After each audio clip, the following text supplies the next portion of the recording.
वृंदावन विहारी लाल की जय राधा रानी की जय श्री गुरुदेव भगवान की जय। श्री राधे राधे। भक्ति प्रश्नोत्तरी कार्यक्रम प्रारंभ किया जा रहा है। आइए हम भक्ति संबंधित प्रश्नों को श्रवण करें। श्री राधे राधे गुरु जी, आपके श्री चरणों में कोटि कोटि दंड प्रणाम। सहारनपुर से है, इनका प्रश्न है। ऐसा सुना है कि ब्रज के संत गले में ऐसा लॉकेट पहनते हैं जिसमें भक्तमान एवं अन्य ग्रंथ लिखे होते हैं। ऐसा प्रमाणित लॉकेट किस तरह प्राप्त किया जा सकता है?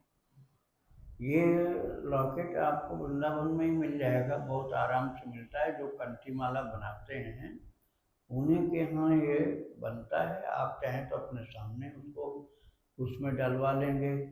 बहुत बारीक अक्षरों में एक पन्ने में ही एक ग्रंथ रहता है, उसको छोटा सा बना करके वो उसके अंदर डाल देते हैं, ताबीज के अंदर। तो वो साहब आप खुद ही दुकान पर जा कर के करवा सकते हैं, बने बनाए भी मिलते हैं। राधे राधे। मोहन कांडपाल जी देहरादून से, इनका प्रश्न है। गुरुदेव, मैं लगभग 3 वर्षों से आपसे मार्गदर्शन ले रहा हूँ। गुरुदेव, अभी 15 दिन पूर्व मेरी 94 वर्षीय माता जी का शरीर शांत हुआ है। उन्होंने शरीर छूटने से लगभग 20 घंटे पूर्व राम नाम का 6-7 बार उच्चारण किया। उसके बाद वह शरीर छूटने तक अचेत रहीं। तब परिवार के हम सभी लोग उनके अंतिम सांस तक सीताराम नाम का कीर्तन कर रहे थे। मेरी जिज्ञासा है कि माँ जी की आगे की गति क्या होगी? बहुत अच्छी गति होगी, क्योंकि उन्होंने मूर्छित होने के पहले भगवान नाम उच्चारण किया। वही खास महत्व की बात है। जब शरीर अचेतन हो जाता है तब फिर करने का अधिकार समाप्त हो जाता है, लेकिन जब तक चेतना थी तब तक उन्होंने प्रभु का नाम उच्चारण किया। यदि ऐसा है तो उनका उद्धार हो गया। यदि चेतन अवस्था में कोई जप कर लिया तो सब काम हो गया, और जप नहीं करे, उस समय बातचीत करे, घर की बात, दुकान की बात करने लग जाए तो फिर चूक हो जाती है। आप लोगों ने उच्चारण किया तो उसका फायदा ये होगा, जो उनके मूर्छित अवस्था में आप लोगों ने कीर्तन किया, उसका फायदा ये होगा कि वहाँ यमराज के दूत नहीं आ सकते हैं। तो आप लोगों के द्वारा बोले गए कीर्तन का ये लाभ मिला कि यमराज के दूत नहीं आ सकते। और उन्होंने यदि मूर्छित होने के पहले बोला है तो उसका फल ये होगा कि भागवत पाठ कर वहाँ आएंगे। श्री राधे राधे। इनका दूसरा प्रश्न है। गुरुदेव, हमारे यहाँ ऐसा मान्यता है कि मैं अब 1 साल तक किसी भी तीर्थ में या मंदिर में नहीं जा सकता, जबकि मेरा मन आपके दर्शन करने को हो रहा है। आप वो रीति रिवाज जो भक्ति में कोई फायदे की नहीं, बेकार की हो, उसको त्याग दो। आप बड़े आराम से आ जाओ। यहाँ आने में क्या छूट नहीं लगेगा आपको, और ना हमको कोई परेशानी हो रही। आप छोड़ दो उस रूढ़ी परंपरा को, और भगवान की भक्ति और ज़्यादा करनी चाहिए। ऐसा होता रहता है ना, तो और ज़्यादा करनी चाहिए, क्योंकि अब किसी का प्रस्थान हो गया, कोई जा चुका है, तो वो संदेश देता है कि ऐसे तुम भी एक दिन जाओगे। तो हमको और सावधान हो जाना चाहिए, और ज़्यादा कीर्तन करना चाहिए, और ज़्यादा जप भजन ध्यान करना चाहिए, और ज़्यादा भक्त चरितावली और सत्संग अटेंड करना चाहिए। तो 1 साल तक यदि तुम नहीं गए तो तुम्हारी साधना ही चौपट कर देंगे वो। बहुत गलत नियम है वहाँ का, जहाँ भी आप रहते हो, कि 1 साल तक आप कहीं सत्संग में नहीं जाओगे, भक्ति नहीं करोगे, तो 1 साल में तो पूरे नास्तिक हो जाओगे। इसलिए उस बात को तुम 1 साल की कौन कहे, 1 घंटा में मत मानो, और ज़्यादा भजन करो पहले से भी ज़्यादा। श्री राधे राधे। प्रश्न है गुरु जी। पद्म पुराण में ठाकुर जी भगवान शिव से कह रहे हैं कि जो एक बार उनकी और श्री राधा जी की शरण में आ जाता है, या केवल राधा जी की शरण में आ जाता है और श्री राधा जी की सेवा करता है, वह ही उन्हें प्राप्त कर सकता है। जो केवल उनकी शरण आता है वह केवल उन्हें प्राप्त नहीं कर सकता। गुरुदेव, इसका अर्थ हुआ मैं प्रभु को कांत भाव से ही भजती हूँ और मेरा मन उनकी युगल स्वरूप या केवल श्री राधा जी पर नहीं लगता। मेरा मन केवल कृष्ण पर ही प्रिया प्रीतम भाव से लगता है। प्रभु कह रहे हैं दोनों अथवा राधा जी की शरण होकर राधा जी की सेवा करो, तभी उनका मधुर स्वरूप प्राप्त होगा। अब मैं क्या करूं? आप निश्चिंत रहो, दोनों एक ही हैं, अलग अलग सत्ता नहीं है उनकी। जो कृष्ण है वही राधा है, जो राधा है वही कृष्ण है। आप दोनों में से किसी एक के भी भक्त हो जाओगे तब भी दोनों प्रसन्न हो जाएंगे। दोनों की भक्ति करोगे तब भी अच्छा है, और दोनों में से किसी एक की भक्ति करोगे, चाहे राधा की और चाहे कृष्ण की, प्रसन्नता दोनों की आपको प्राप्त होगी। सुदर्शन सिंह चक्र जी का चरित्र मैंने 51 भाग में सुनाया, आप उसमें देख लीजिए। वो बाल कृष्ण के भक्त हैं और राधा रानी उनको हाथ जोड़ के प्रणाम करती है। बरसाना जाना नहीं चाहते थे पोदार जी, और राधा बाबा जबरदस्ती ले गए थे, और फिर भी वो कार में से निकले नहीं। बोले वो जो मेरे कनू की घर वाली है ना प्रिया, वो मुझको जेठ मानती है, अब मैं जाऊंगा तो घूंघट करेगी, उसको शर्म लिहाज लगेगी, मैं बिल्कुल नहीं जाऊंगा, वो मंदिर नहीं जाना उसको। और पूरी कथा तो मैंने उसमें सुनाया है। इतनी प्रसन्न हुई कि एक टोकरी भर के प्रसाद भेजा, और जब उन्होंने कांच खोला गाड़ी का और देखा इसी पहाड़ पर रहती है वो, मेरे कनू की प्रिया इसी पहाड़ पर रहती है। तब तक राधा रानी प्रकट होकर दर्शन दिया, आधा चेहरा ढक लिया उन्होंने कपड़ा से, घूंघट बना करके, और फिर हाथ जोड़ के बोली जेठ जी, जेठ जी बार बार प्रणाम आपको। और वो महाराज, वो जेठ जी कह रहे हैं सुदर्शन सिंह चक्र को, और चक्र जी दोनों हाथ उठा के लली सदा खुश रहो, सदा भले मन, खूब एकदम प्रसन्न चित्त से, भले मन से आनंदित रहो, तो सदा खुश रहो। खूब आशीर्वाद दिया। अब भक्ति कृष्ण की करते हैं और राधा रानी खुश होकर प्रणाम कर रही हैं। तो ऐसे ही आपकी एक से भी भक्ति होगी तब भी कल्याण हो जाएगा, चाहे राधा रानी से चाहे कृष्ण से। बात यह है कि दोनों वास्तव में एक ही होते हैं, दो रूप बना रखा उन्होंने। राधे राधे। कंचन जी, इनका प्रश्न है, जब से श्री कृष्ण की शरण में गई हूँ, कई बार कृष्ण को कृष्णा नाम से पुकारती हूँ। राधे कृष्णा ये युगल नाम भी अक्सर स्वयं ही मेरे मुख से निकल जाता है। कृष्ण नाम कीर्तन भाव के साथ करने में भी मुख से कृष्णा ही निकलता है। पहले मुझे इसमें कोई संशय नहीं था, लेकिन मैंने यूट्यूब में एक प्रसिद्ध कथावाचक जी से सुना कि जो लोग कृष्ण के बदले कृष्णा कृष्णा रटते हैं, उन्हें मृत्यु के बाद कृष्ण नहीं बल्कि द्रौपदी मिलेंगी, क्योंकि द्रौपदी को ही स्वयं ठाकुर जी कृष्णा नाम से बुलाते थे। वैसे तो मेरे लिए द्रौपदी भी पूजनीय है, क्योंकि उनकी लाज बचाने मेरे कन्हैया दौड़े चले आए थे, वो भी तब जब वो रजस्वला थी। लेकिन मेरा तो एकमात्र लक्ष्य श्री कृष्ण ही है। गुरुजी, वर्षों से कृष्णा कृष्णा रटते रटते अब अनायास ही नाम संकीर्तन में कृष्ण उच्चारण करना मुश्किल हो रहा है। यदि शब्द की शुद्धता पर ध्यान देती हूँ तो भाव और तल्लीनता में कमी आ जाती है। गुरुजी, मार्गदर्शन करें। आप भटक रहे हो, ऐसे भटकाने वाले बहुत मिल जाएंगे आपको। आपने अजामिल की कथा शायद सुनी होगी भागवत जी में, छठे स्कंद में। अजामिल के बेटे का नाम क्या था? नारायण। और उसने बेटे को ही बुलाया था, भगवान नारायण को नहीं बुलाया था। उसके ऊपर संकट आया जब उसको यमराज के दूत दिखे, तो बेटे को बुलाया चिल्ला के, अरे बेटा नारायण। अब बताओ, बेटे के पास गया कि भगवान के पास गया? भगवान के पास गया ना, जबकि बेटे को बुलाया, नाम वही नारायण, लेकिन बेटे के पास नहीं गया, भगवान के पास अजामिल भक्त गया। अरे जिसका नाम वास्तव में है वो सर्वज्ञ है, वो अल्पज्ञ थोड़े है, वो अनजान नहीं है। उनको सब पता है कि जो नाम मेरा है दूसरे लोगों का तो थोड़े दिन पहले रखा गया, और भगवान का सनातन अनंत काल से वही नाम है, अनंत काल से वही नाम है। अब कृष्ण की जगह कृष्णा बोल दिए, उससे कुछ नहीं बिगड़ने वाला है। कृष्णा जी आपने मान लो किसी गंदे आदमी का नाम रख दिया गया, तो क्या उस गंदे आदमी के पास मरने के बाद चले जाओगे? और नहीं, वो कृष्ण के ही पास जाओगे। अरे वाल्मीकि जी महाराज ने तो राम भी नहीं जपा था, मरा मरा मरा मरा। वाल्मीकि जी ने तो मरा मरा, तो क्या मरने के बाद मरा के पास गए? राम के पास गए। तो भगवान का नाम कितने लोग कृष्णा कृष्णा कृष्णा बोलते हैं, कृष्णा। और पंजाबी लोग किशन किशन बोलते हैं, पंजाबी लोग किशन किशन बोलते हैं, कृष्ण कृष्ण भी बोलते हैं कई लोग। तो जो भी आप जैसे बने वैसे प्रभु का नाम बोलो। आपका लक्ष्य है, आप ठाकुर जी का नाम जप कर रहे हो, उसमें अशुद्धि हो जाने से कोई दोष नहीं लगेगा, क्योंकि भावग्राही जनार्दन, भगवान जनार्दन भाव के ग्रहण करने वाले हैं। इसलिए आप जैसे, अरे तुम अपने मन से कोई नाम बना लो तब भी उसको भगवान अपना नाम मान लेंगे। लाला नाम रख लो, लल्लू नाम रख लो, लल्ला नाम रख लो।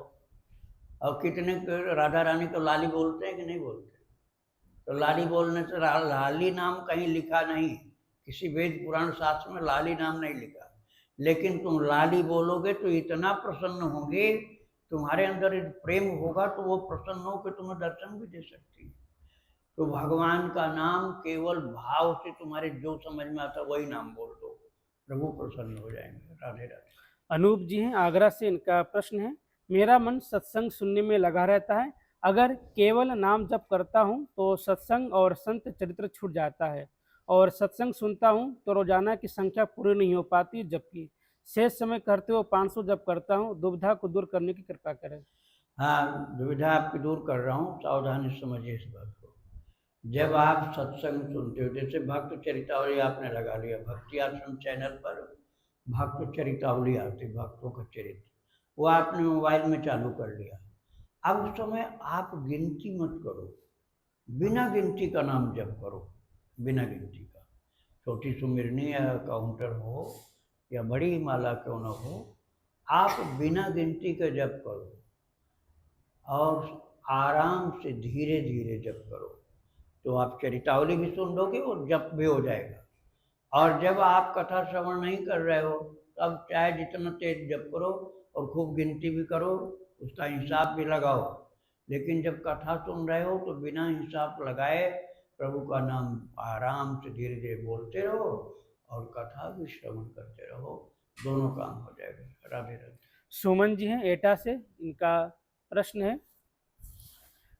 मेरे घर में श्री राधा जी और लड्डू गोपाल की विग्रह सेवा है, मुझे 5 दिन के लिए शादी में जाना है, तो क्या मैं नाम सेवा में सबका आवाहन करके नाम सेवा ही ले जाऊं, क्योंकि रेल में विग्रह के खंडित होने का डर है। देखो भाई, यदि आपका प्रेम उनसे है तब तो साथ में ही ले जाना पड़ेगा। आप अपने बच्चे को घर में छोड़ के जाओगे क्या? बताओ, छोटा बच्चा गोद का है, साल भर का, आप कहोगे कि मैं जा रहा हूँ तीर्थ यात्रा में 10 दिन आप लोग संभालो? नहीं छोड़ोगे घर में, क्योंकि बच्चे से लगाव इतना है कि घंटा 2 घंटे के लिए छोड़ना मुश्किल है। तो भगवान को यदि अपना मानते हो और अपने को उनका मानते हो तो उनको साथ ले जाओ, बढ़िया व्यवस्था करके ले जाओ ना। एक सीट उनके लिए अलग ले लो, एक सीट अपने लिए बुक कराओ, एक उनके लिए करा लो, उस पर कोई बैठेगा ही नहीं, उनकी सीट का टिकट है तुम्हारे पास। ऐसे इंतजाम करके ले जाओ, बढ़िया गाड़ी किराए की ऐसे ले जाओ, इसमें धक्का ही नहीं लगा, हवाई जहाज से जाओ, काहे की चोट लग रही है ठाकुर जी। इंतजाम अपना भगवान का जो है अच्छा करो, भगवान को अपना मानते हो, किसी दूसरे के हवाले छोड़कर ठाकुर जी को लावारिस समझ के जाओगे तो ये तो भक्ति वाली बात नहीं है। राधे राधे। रेखा शुक्ला जी, इनका प्रश्न है, गुरुजी मेरे बेटी की शिव जी और पार्वती जी के प्रति बहुत श्रद्धा है और प्रेमानंद जी का भी प्रवचन सुनती हूँ, पर प्रेमानंद जी ने जब यह कहा कि राधा माता ही सर्वोच्च शक्ति हैं और अम्बे माता दुर्गा माता उनकी सिर्फ एक अंश से प्रकट हुई हैं, तो मेरे बेटे का कहना है कि इससे मेरी श्रद्धा प्रभावित होती है, गुरुजी कृपया मार्गदर्शन करें। देखो, वैष्णव ग्रंथ में इस प्रकार का लिखा है जैसा उन्होंने बताया, लेकिन आप दुर्गा माता का भागवत पढ़ोगे ना, देवी भागवत बोलते हैं, देवी भागवत पढ़ोगे तो वहाँ देवी माता को भी सब कुछ बताया गया। वास्तव में वो एक ही हैं, वो देवी शक्तियाँ जितनी हैं सब एक ही हैं। और अभी रामचरितमानस पढ़ोगे, उपजहि जासु अंश ते नाना, ऐसे लिखा है, अनेक अनेक जिनसे उपजते हैं, पैदा होते हैं। उद्भव स्थित संहार कारणिम क्लेश हारिणीम सर्वश्रेयस्करीम सीताम नतोहम राम वल्लभाम। जो उद्भव स्थिति और संहार, उद्भव अर्थात प्रकट करने वाले ब्रह्मा जी की शक्ति, और स्थिति अर्थात पालन विष्णु जी की, और संहार अर्थात शिव जी का, ये तीनों शक्तियाँ प्रकट होती हैं। किससे? सीता जी से। अब देखो सीता जी की मुख्यता आ गई ना। ऐसे दुर्गा जी का पढ़ोगे देवी भागवत में, दुर्गा जी सब प्रकट हो रही। अरे वही भगवान है ना, कई कई भगवान थोड़े होते भाई, भगवान थोड़े कई हो, भगवान एक ही होते हैं। रूप ज़्यादा धारण कर लेते हैं, रूप धारण करते हैं भक्त के भाव के अनुसार। भगवान केवल एक हैं, कई नहीं, दो भी नहीं। भगवान दो भी नहीं है, भक्तों के भाव के अनुसार दो बन जाते हैं एक ही। एको ब्रह्म द्वितीयो नास्ति, उपनिषद कहता है एको ब्रह्म द्वितीयो नास्ति, ब्रह्म एक ही है, दूसरा है ही नहीं। तो फिर दो वाली बात जो है वो केवल लीला है उनकी। तो आप ये मन से खटका हटाओ, जो नाम उनका जप कर रहे हो, जो भजन कर रहे हो, जो ध्यान कर रहे हो, उसी में और प्रेम से लग जाओ, वही आपके ऊपर कृपा करने लग जाएंगे। श्री राधे राधे। रश्मि रेखा जी हैं भुवनेश्वर उड़ीसा से। इनका प्रश्न है, मैं नाम जप और कीर्तन तो करती हूँ पर मुझे बहुत सारे अवगुण दिखते हैं, जैसे वाणी में मधुरता नहीं है, बहुत क्रोध है, सहन शक्ति का बहुत अभाव है, स्वभाव में नम्रता नहीं है। मेरे परिवेश में जो भी है उनमें बहुत सारे अच्छे गुण हैं, जो कि नाम जप कुछ भी नहीं करते हैं, पर मुझ में एक भी अच्छा गुण नहीं है। नाम जप के बाद भी मुझे क्या करना चाहिए जिससे कि मेरे अंदर भी सद्गुण आए? वैसे अपना दोष देखना अच्छा होता है। आपको अपना दोष दिखलाई पड़ रहा है ना, ये साधक का ही लक्षण है। और सबका दोष अभी बताते कि मेरी बेटा ऐसा, पति ऐसी पत्नी, और छोटी बड़ी जितनी है लड़की और सास, और सब खराब है, केवल मैं ही अच्छी हूँ, तो गड़बड़ था। आपने अपनी गड़बड़ी बताई और सबको आपने अच्छा बताया, ये भक्त का ही लक्षण होता है। अपनी कमी देखना और सबके अंदर महानता देखना, ये भक्त का लक्षण है। तो आपका ये स्वभाव यदि रहेगा तो आप निश्चित ही और सुंदर आध्यात्मिक उन्नति को प्राप्त करेंगे। आप अपने अवगुण को देख करके सुधार कर लेंगे, और सबका अवगुण देखेंगे तो कोई सुधार अपना नहीं कर पाएंगे। श्री राधे राधे। इनका दूसरा प्रश्न है, 2 घंटे से ज़्यादा नाम जप में कैसे करूं, कैसे बैठूं नाम जप में, क्योंकि कमर दर्द करता है, कृपया उपाय बताएं। साधक कैसे बहुत समय तक बैठते हैं, क्या 24 घंटे में एक बार भोजन करने से चलेगा? मैंने संतों के मुख से ऐसा सुना है। नहीं नहीं, ये कठिन साधना मत करो आप, शरीर के अनुसार ही साधन करना चाहिए। अब किसी किसी को ऐसी बीमारी है शरीर में तो बैठ नहीं सकता है, अब वो बैठता आधा घंटा, और आपको नहीं, हम भी 3 घंटा बैठेंगे, तो अगले दिन फिर अस्पताल में जाना पड़ जाएगा, फिर वहाँ से इलाज चालू हो जाएगा, फिजियोथेरेपी से लग जाएगा, रोजाना आएगा। तो उससे अच्छा यही है कि आप आधा घंटा बैठ सको तो आधा घंटा बैठो, उसके बाद कुर्सी में बैठ जाओ। कुर्सी में भी थक जाओ तो आप मसनद लगा के अगल बगल में अधलेटी अवस्था में, पूरा तो मत लेटो, नींद आ जाएगी, लेकिन अधलेटी अवस्था में कर सकते हो। आपको लगा कि नींद आ रही है तो आप उठ करके थोड़ा चलो फिरो। ज़्यादा शक्ति नहीं चलने की तो डंडा लेके, छड़ी लेके चलो। बुढ़ापा यदि है तो, बुढ़ापा नहीं है तो जैसे आराम से या तेज स्पीड में चल सकते हो तेज स्पीड में चलो, और जप करते रहो। ऐसा नहीं कि अब चल फिर रहे तो जप नहीं करो, चलते चलते जप करो। जप करना ही टारगेट है, अपना लक्ष्य है जप करना। अब उसके लिए लेट कर बने, बैठ कर बने, चल फिर के बने, या खड़े हो के बने, खड़े हो जाओ, खड़े खड़े जप करो, नींद नहीं आएगी। राधे राधे। राम बहादुर शुक्ल जी हैं बहराइच से। इनका प्रश्न है, क्या एक साथ तुलसी की माला और रुद्राक्ष की माला पहन सकते हैं?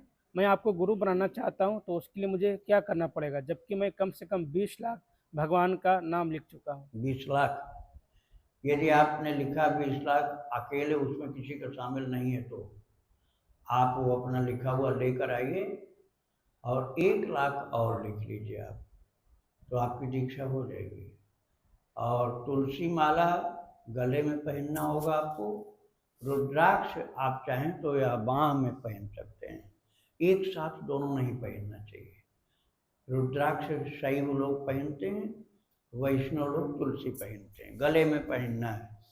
और दूसरी वाली यदि आपकी निष्ठा है, पहनने की इच्छा है, तो बाजू में पहन लीजिए, भुजा में। तो आपने लेखन तो खूब किया है, भक्त चरितावली प्रतिदिन आपको सुननी है। एक कापी और लिख लीजिए, फिर लिखा हुआ सब लेकर के आ जाना। 1 दिसंबर को गीता जयंती है, उसी दिन सुबह 3:30 बजे दीक्षा होगी, तो एक दिन पहले आपको आना होगा। श्री राधे राधे। प्रश्न गुरु जी, दुर्गा सप्तमी में पाठ को 7 दिन में पूरा करना होता है, तो फिर जब 2 दिन बच जाते हैं तो फिर क्या पढ़ें उसमें? उस 2 दिन को आप हरिनाम कीर्तन कर लो, भगवान का नाम कीर्तन 2 दिन कर लो, खूब करो, तो पाठ की शक्ति और ज़्यादा बढ़ जाएगी। राधे राधे। उषा पालीवाल जी उदयपुर से, इनका प्रश्न है, गुरुदेव पूरा ब्रह्मांड ठाकुर जी का बनाया हुआ है, पूरी पृथ्वी ठाकुर जी का ये, लेकिन उन्होंने भारतवर्ष को ही क्यों चुना? और जब भारतवर्ष को लीला भूमि बनाई है तो फिर हर जगह लीला क्यों नहीं करते हैं? जैसे वृंदावन धाम में नित्य लीला करते हैं, वैसे हर तीर्थ में, धाम में, या जो भक्त जहाँ रह करके पुकारा ठाकुर जी को याद करा वहाँ क्यों नहीं लीला करते हैं? कि कई भक्त वृंदावन नहीं आ सकते, तो क्या घुट घुट करके क्या करे, परेशान हो जाए? हाँ, बता रहे। बात ये है कि देखो, अभी मान लो हवा चल रही है, अब आप बंद हो गई हवा, तो अब आप कहोगे हवा तुम हर जगह चलती क्यों नहीं हो? तो वो कहने से फायदा नहीं, पंखा अपना चला लो, हवा मिलने लगे। अपना पंखा चला लो, हवा को शिकायत नहीं करनी पड़ेगी। हवा है हर जगह, ये सत्य है, लेकिन आपको लाभ तभी मिलेगा जो अपना पंखा चला लो। अब आंधी जब चले तब बाहर निकल आना, अब आंधी तो हमेशा चलेगी नहीं, तो इसलिए पंखा अपने चलाना पड़ेगा।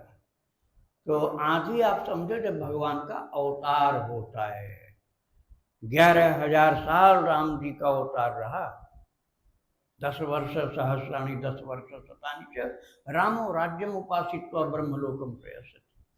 अच्छा, 125 साल कन्हैया का अवतार काल, 125 वर्ष कृष्ण का अवतार काल था।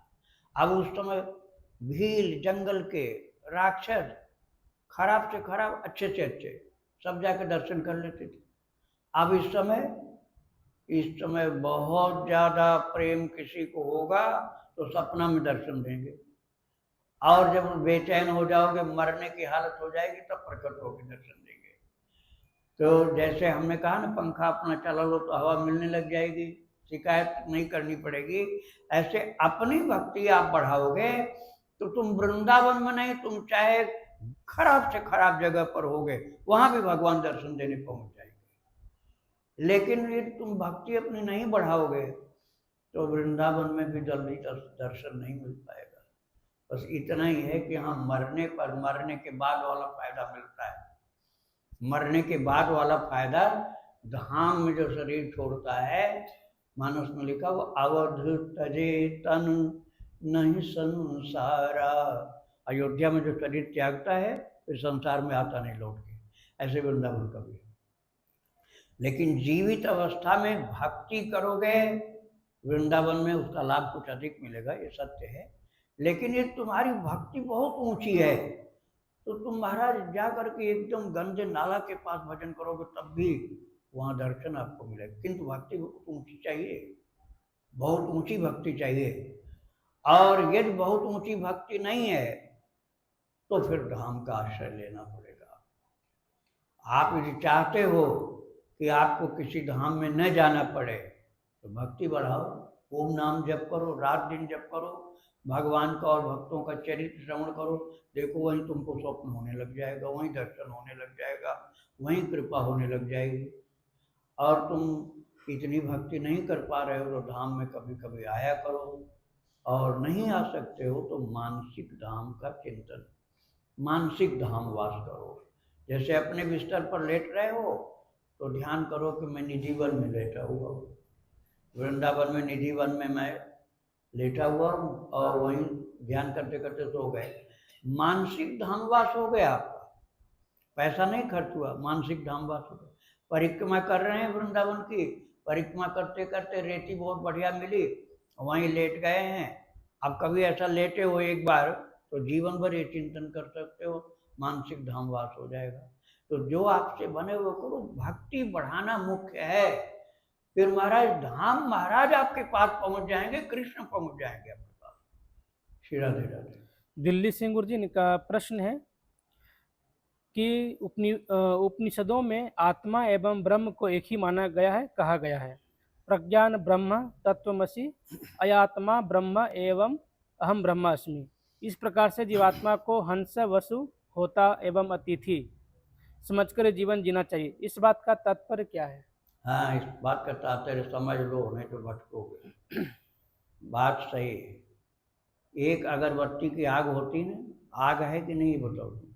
आग है। एक होली जल रही, उसकी आग है। क्या दोनों अलग अलग? आग ही तो वो भी है। अगरबत्ती वाली भी आग है, और होली जल रही वो भी आग है। और पूरा ज्वालामुखी भड़क रहा हो, वो क्या आग नहीं? वो भी आग है। अगरबत्ती वाले में 2 बूंद पानी डालोगे बुझ जाएगी। होली में 150 बाल्टी डाल दो तब भी नहीं बुझेगी। और ज्वालामुखी भड़क रहा, रात दिन मूसलाधार पानी बरसे तब भी ज्वालामुखी बुझने वाला नहीं। आग तो तीनों हुए, आग में कोई फर्क तो है नहीं, आग ही है। लेकिन एक महाशक्तिशाली और एक बहुत अल्प शक्ति का है। आग होने पर भी अंतर है। ऐसे जीवात्मा जो होता है, बद्ध जीव, सदा उल्टी चाल जिसकी रही है जीवन में, कभी परोपकार नहीं किया, महागंदा जीवन, उसकी चेतना बहुत सीमित होती है। जो अच्छा संत है, महान सिद्ध पुरुष, उनकी चेतना महान होती है, लेकिन तब भी वो भगवान की बराबरी नहीं कर सकते हैं। कोई ऐसा दिखा दो जो गोवर्धन उठाया हो कृष्ण के अलावा। आप ब्रह्म एक ही मानते हो ना, तो कृष्ण भी ब्रह्म है, हम भी ब्रह्म है। तो कृष्ण गोवर्धन उठा सकते हैं और तुम 2 क्विंटल का भी पत्थर नहीं उठा सकते। ब्रह्म वही है। अगरबत्ती से तुम भोजन नहीं पका लोगे। एक अगरबत्ती का 10-20 जला लो तब भी भोजन नहीं पकेगा। और दहकती हुई आग थोड़ी सी लाओ, तुरंत भोजन पक जाएगा। सामर्थ्य का बहुत बड़ा अंतर है, इस बात को समझो। इसलिए हम दास हैं, वो हमारे स्वामी। श्री राधे राधे। इनका दूसरा प्रश्न है, मन के 3 पृथक पृथक कोष कौन कौन से हैं तथा इनका आपस में संबंध कैसे और क्या होता है? अरे, इसको जानने पर आप दिशा बदल रहे हो। अन्नमय कोष, आनंदमय कोष, ये जो कोष होते हैं ना, ये योग मार्ग होता है। योग मार्ग में आप जाओगे ना, भक्ति आपकी प्रेम वाली नहीं रहेगी। प्रेम वाली भक्ति और योग मार्ग में अंतर होता है। रात दिन योग में लगे रहोगे, न नाम जप करोगे, न कीर्तन करोगे, न ध्यान करोगे, वो रोग कोई आपको बीमारी है, तो उसके लिए योग तो लाभदायक होता है, करना चाहिए। लेकिन आपको यदि भक्ति भगवान की करनी है तो योग केवल आसन प्राणायाम तक थोड़ा कर लो, ठीक है, थोड़ा कर लो, लेकिन उसके बाद भगवान का चिंतन करो, ध्यान करो, जप करो, और भगवान का चरित्र सुनो, भगवान के भक्तों का चरित्र सुनो, उनसे प्रेम करो, इससे लाभ होगा। तुम योग के ज्ञान के द्वारा भक्ति नहीं प्राप्त कर सकते हो। आहार की गड़बड़ी ठीक कर लोगे, बीमारियां ठीक कर लोगे, ये हो जाएगा। राधे राधे। मेरा ये प्रश्न है कि जब भगवान स्वप्न में दर्शन देते हैं तो क्या उसे प्रत्यक्ष दर्शन मानना चाहिए? दर्शन 3 प्रकार के होते हैं, और उसमें से प्रारंभ जो होता है वो स्वप्न से शुरू होता है, और वो जब और अच्छा हो जाए तो फिर दर्शन होता है ध्यान में। ध्यान में भगवान का दर्शन हो, उससे भी अच्छा होता है। अब वो 3 से भी ज़्यादा प्रकार बता रहा हूँ। उससे भी अच्छा होता है वेश बदल करके भगवान दर्शन देने आते हैं। जैसे तुम कहीं भूखे प्यासे मर रहे हो, अब वो कोई रूप धारण करके आ गए, तुम्हें खिला पिला के मस्त कर दिया, और जब तुम चले गए तो सपने में रात को बताया मैं ही था, वो भोजन लेके आया था। अब ये भी दर्शन। अब दर्शन तो प्रत्यक्ष था, लेकिन जब सामने थे तब नहीं पता चला। अब तुम्हारे इलाज कर दिए, भोजन खिला पिला के चले गए, अब दर्शन तो दिया है लेकिन तू पहचान नहीं सकते। अब अपने प्रकट रूप में यदि शक्ति सहित प्रकट हो जाए तो बच नहीं पाओगे। अर्जुन नहीं संभल पा रहे थे तो भगवान ने कहा दिव्यम ददामि ते चक्षु पश्चिमी योगमईश्वरम, हे अर्जुन मैं तुम्हें दिव्य नेत्र दूंगा तब तुम मुझे देख पाएगा, नहीं तो मूर्छित हो जाएगा, बेहोश हो जाएगा। प्रभु के विराट रूप के चरण के अंगूठे के नाखून का एक कोना भी देखकर आदमी बेहोश हो जाएगा। इतनी शक्ति है भगवान के दिव्य स्वरूप में, तो कैसे प्रत्यक्ष दर्शन दे देंगे? उसके लिए पात्रता पहले प्रदान करते हैं, तब साकार प्रत्यक्ष प्रकट रूप दिखाते हैं, नहीं तो वेश बदल कर दिखाते। इससे भी ऊपर एक चीज और होती है, इससे भी बड़ी ऊंची चीजें होती है कि जहां जाओ हर जगह भगवान ही भगवान दिखाई पड़े, भगवान के अलावा कुछ नहीं दिखे। वासुदेव सर्वमिति स महात्मा सुदुर्लभ। 7वें अध्याय में भगवान ने कहा जिसको सर्वत्र केवल भगवान दिखाई पड़े और कुछ नहीं दिखे, भगवान के अलावा कुछ नहीं, स महात्मा सुदुर्लभ है। भगवान कृष्ण ने कहा कि अर्जुन वो महात्मा बहुत दुर्लभ होता है, सुदुर्लभ, दुर्लभ नहीं सुदुर्लभ, जिसको सर्वत्र केवल भगवत दर्शन हो और भगवान के अलावा कुछ नहीं दिखे दूसरा, तो वो बहुत दुर्लभ महात्मा है। तो दर्शन की पात्रता जितनी होगी वैसा दर्शन होगा। कल्याण सभी से होता है, कल्याण किसी भी दर्शन की प्राप्ति हो जाए उससे कल्याण ही होता है, किसी प्रकार की हानि नहीं, लाभ ही लाभ है। राधे राधे। मैं भक्ति मार्ग में हूँ तो परिवार कहता है कि संसार में रहो, ये भक्ति तो संसार में रहते रहते भी कर सकते हैं, मतलब पारिवारिक उसमें रह के, और मुझे वो नहीं करना है, वो नहीं करना, मुझे परिवार में नहीं जाना है, मुझे अपने खुद से अकेला ही रहना है। आपके परिवार है? हाँ, मतलब शादी हुई है, बच्चे हैं? नहीं, वो माता फोर्स ऐसे करते हैं कि करो, यही सब कुछ है दुनिया। अच्छा, माता पिता भाई हाँ। बहन ये लोग होंगे, शादी नहीं किया, अच्छा ठीक है, अब रख दो। अब देखो आप स्वतंत्र हो, शादी के बाद तो स्वतंत्रता खत्म हुई, फिर तो आपके बेड़ी पड़ गई, अब आप बंधन में हो गए, लेकिन अभी आप स्वतंत्र हो। अभी आपका वैराग्य यदि बढ़े और भक्ति बढ़े तो दुनिया की कोई शक्ति आपको रोक नहीं पाएगी विरक्त होने में, लेकिन अपनी कमजोरी होगी तो सब रोकने वाले ही सफल हो जाएंगे, माता पिता भाई। और यदि आपकी आध्यात्मिक शक्ति अर्थात भक्ति बढ़ी, वैराग्य बढ़ा और प्रभु से प्रेम बढ़ा तो कोई नहीं रोक पाए। कितने इतिहास भरे पड़े हैं, भक्तों के इतिहास, मीराबाई नाम सुना ही है आपने, और कितनी माताएं हुई हैं, मैंने चरित्र सुनाया है, कम से कम 150 माताओं का चरित्र सुनाया है जो वैरागिन थी, विरक्त माताएं, कम से कम 150 विरक्त माताओं का चरित्र मैंने सुनाया। उषा माता जो प्रिंसिपल थी, या 30 भाग में मैंने चरित्र सुनाया, वो अभी शताब्दी उनका मनाया गया, 100 वर्ष पहले जन्म हुआ था। बहुत लोगों ने उनसे हट किया, उन्होंने शादी नहीं किया, नौकरी तो किया, प्रिंसिपल थी डिग्री कॉलेज की, लेकिन फिर उसके बाद उतना नौकरी किया कि पेंशन मिल जाए बस। पेंशन मिलने के दिन जब मतलब चालू हुआ, उसी दिन इस्तीफा दे दिया कि हमको पेंशन मिलती रहेगी तो हमको किसी का सहारा नहीं लेना पड़ेगा। और अपने साथ के टीचरों को भी बोल दिया उन्होंने, उनका चरित्र उषा माता चरित्र उन्हें निकालना मैं सुना चुका हूँ, उन्होंने अपने साथ के टीचरों को भी बोल दिया। अम्बाला में सनातन धर्म कन्या महाविद्यालय में वो प्रिंसिपल थी, उसकी फोटो भी मैंने डाला उसमें चरित्रावली। और जितनी उनकी साथ की अध्यापिकाएं थी, जैसे धर्म माता थी, वो उनका भी चरित्र मैंने 43 पार्ट्स में सुनाया। उनसे कह दिया पेंशन लागू हो जाए उसके बाद एक दिन भी नौकरी मत करना, शादी मत करना, तो सीधा बोल दिया शादी मत करना, नहीं तो तेरी स्वतंत्रता खत्म। और महाराज वो आ गई, धर्म माता भी आ गई, और धर्म कुटीर नाम का उनका आश्रम है छोटा सा, वहाँ के लोग आते हैं, मैं भी जा चुका हूँ। तो यदि आप अपनी भक्ति बढ़ाओ, वैराग्य बढ़ाओ, तो आपकी रक्षा ठाकुर जी करेंगे।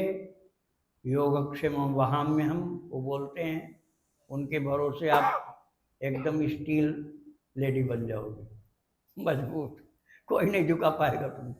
लेकिन तुम्हारा वैराग्य कमजोर है और भक्ति कमजोर है, तब तो दुनिया झुकाएगी। तो सावधान रहना, कृष्ण का सहारा पकड़ो, भक्ति मजबूत बनाओ और वैराग्य मजबूत बनाओ। और शादी वाली बात तो हम कुछ कर नहीं सकते हैं, फिर उसके बाद तो तुम्हारी स्वतंत्रता समाप्त हो जाएगी। राधे राधे। वृंदावन बिहारी लाल की जय। राधा रानी की जय। श्री गुरुदेव भगवान की जय। श्री राधे राधे।